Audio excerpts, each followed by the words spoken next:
let me set the scene for you. It is BO2 days, the good old days. And you can't wait to play this new DLC map that you've heard that's gonna release. You heard it on the internet, probably YouTube. And you're like, oh man, I can't wait to play this. But this one better be good because the other two are shit. Right, Die Rise? And you finally hop in. And if you're a casual player, which most likely you are, you're probably going to be scared. Now, why is that? Well, just by the cutscene, as you can see here, it is menacing. If you didn't play World at War, you didn't play BO1, and you were brand new to Black Ops 2, this was your first Call of Duty, you were probably scared shitless. Like, there was nothing that you could do to stop the water. Your asshole basically turned into a fire hose. And that is why we are going over one of the best maps in BO2 history, and probably in Zombies history. It's definitely top 3. So welcome everybody to Origins. Happy birthday, Origins, on your 7-year anniversary. Now, let's get into some of the best things that make this one of the best maps. Number 1, it's menacing. Dude, you get in. It's the BO2 days. Remember, BO2, you get it. You start playing it, and you have this cutscene playing, and you're hyped as fuck. You can't wait to play this. You're like, oh yeah, just get me in already. Which you could if you pressed X, but I'm gonna guess you're probably gonna keep watching, you know. And we're introduced to our 4 main characters that we've been playing as for 3 games now? Yeah, 3 games. We're introduced to the 4 main characters and some of the best characters ever in Zombies. This Origins cutscene sets up everything perfectly, with Samantha explaining it and all that. You've got the zombies coming in, and you spawn right where you ended.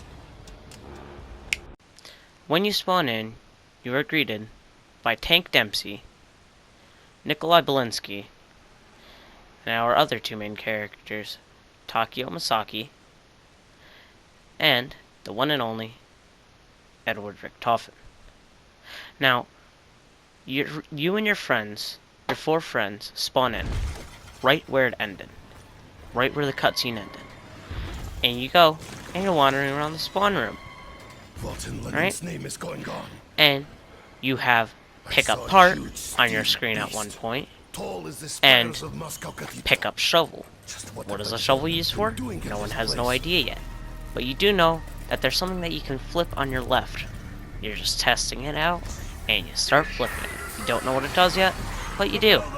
And then you go up to a metal pillar in the center of the room, and that's where they start coming. The generator starts, and the zombies bombard. Once it ends, they drop. Only after the first would you realize that you have to do this 5 more times. All 5 giving you a reward, or something close to it. Number 6 would give you a staff part. Actually, 2 staff parts. The fire staff, and it would give you the top part where it holds the crystal, and it would lead you to the disc of the fire staff, which we'll get into that in a little bit. Number 2, which would lead you to the ice staff part, and all of these generators would give you an additional 100 points. The only one that didn't lead you to anything except for a shield part would be number 3, which is weird. But number 4 led you to the lightning staff disc, which you would later, again, we'll go into that in a minute. But you'd get the lightning staff from number 4. And yeah. So now that we've gotten down to the basics with the dig sites... Oh. No, we haven't done that. Alright, well, we'll get into that next. But now that we've gotten down to the basics of pretty much a normal zombie map except for the staffs and generators and all that, let's get into the more heavily needed stuff that you'd actually want to play that you'd actually probably need at this point. So yeah, why don't we get into that? Once you get out of the spawn room, you will stumble upon multiple dig sites or just hills of bones, which would have a chance of dropping multiple stuff, meaning that being a gun, a item drop like double points, you know, all that, double points, nukes, max ammos, all that. You'd get it from that. And if it's snowing, if you got lucky, you would get into the staffs. Now, you'd only get one staff from the ground, which would be the ice staff, and you'd need to be icy, or snowy, sorry, I bet, not icy. As you see in this clip, it is raining right now. You'd need it to change to snow, and once it changes to the snow, it will, you can go to those dig sites, and you are able to unlock them. So, and it's split up from different parts. So the middle robot, where it steps, it would give you the top part, I believe? No, it would give you the bottom part, I think. I don't know. But either way, all three robots, where they step, they'd give you a certain part. And of course, number 2 would lead you to the disc, and the G-Strikes. The G-Strikes is where you'd go to a table and you'd pick up a stone. You would later have to need them for the Easter egg if you're trying to do them. But you'd grab this moon ring. I don't know how to explain it. But you'd grab it, and you'd bring it over to the church. Bring it over to the church, where there is a... I don't know what to call it. There's a pillar, kind of, where you can put it into holy water. After putting it into holy water, you would then have to gain melee kills. Now, for BO3, this was different, but you could use Swordflay, a free gobblegum, that would let you upgrade your melee damage, so it'd be pretty easy. But in Black Ops 2 days, it was a lot harder, because you'd probably need staffs to finish it, or you'd need to be you'd basically have to be pro to do this, because I like to consider myself very good at zombies, and I still can't do that half the time. But once you're done, you would collect all of, I believe, 30 or 35. I don't know how much it actually is, but you have to complete it, and you have to follow a certain route. Now, once you followed the certain route, you would have to bring it to the table that you once picked up the stone from. If you had messed this up, and why it had to be a certain route was you could step in the mud. That would slow you down, of course.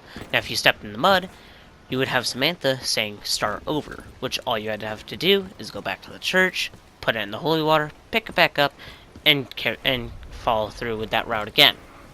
But if you mess up, again, start over. Now, once you bring it back to this table, you're going to have to get 20 more melee kills. So again, Swordflay would be useful if you were playing in BO3 days, but BO2, of course, would be much.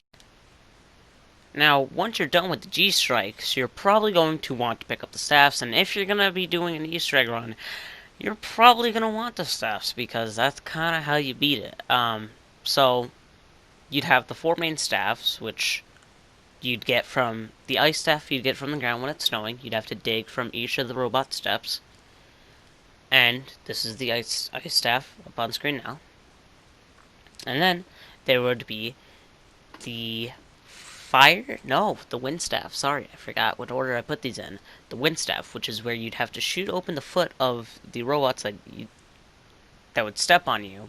But once you shoot it open, it would suck you up and bring it to their head. You grab the parts, go down to the crazy place, pick up the stone, come back, and go down right into the mound and start crafting that shit, because that's going to be super useful. And these two are probably the most useful, but either way, moving on to the Fire Staff,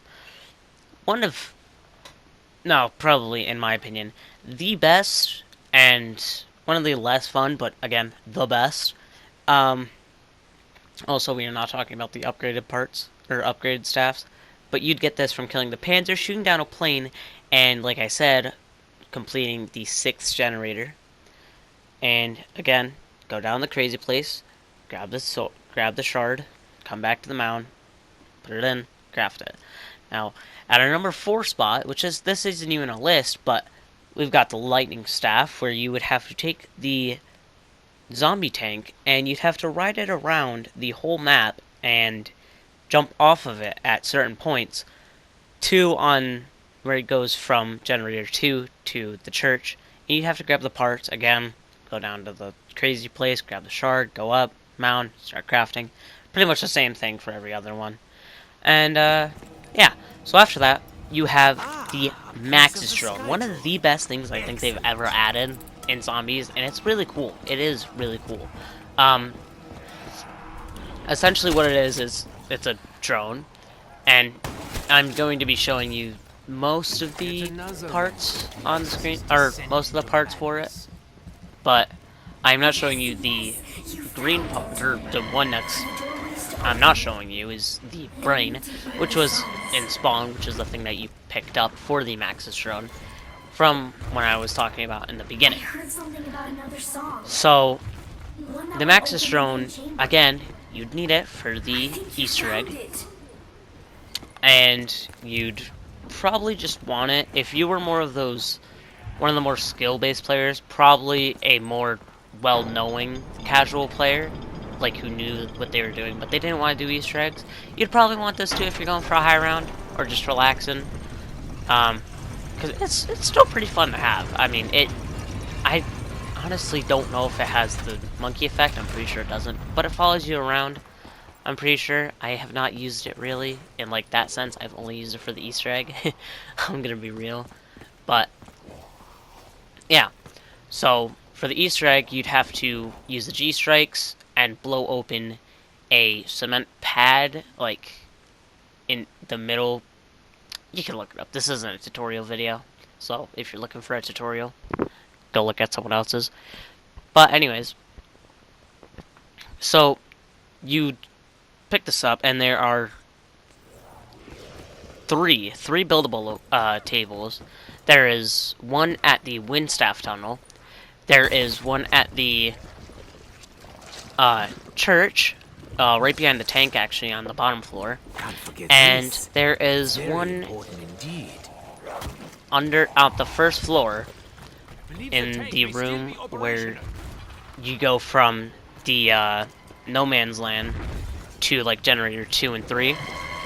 In that room on the first floor there should be a buildable table where you can build those and the zombie shield, which I'm not going to go over the zombie shield because everyone knows what it is. It's been here for a while, and this is just a contribution to it. Not really a contribution, yeah. But then we have one of the best zombie bosses of all time. The Panzer. No, sorry, not zombie bosses. Zombie mini bosses. The Panzer. One of the most well-known and one of the best, as are the staffs. So, yeah, that's pretty much it. That's all I have for you today. I wish I probably could have put more time into it, but I'm really trying to hurry this up. So, thank you all for watching this video. Again, hope you enjoyed. And I'm not used to talking over my intro, but still, hope you have a great day. Again, it has been 7 years. 7, count that. 7 years since Origins has came out on BO2, and still remains to be one of the best maps of Zombies history. So, I'm gonna let you go. And yeah, I hope y'all have an amazing day.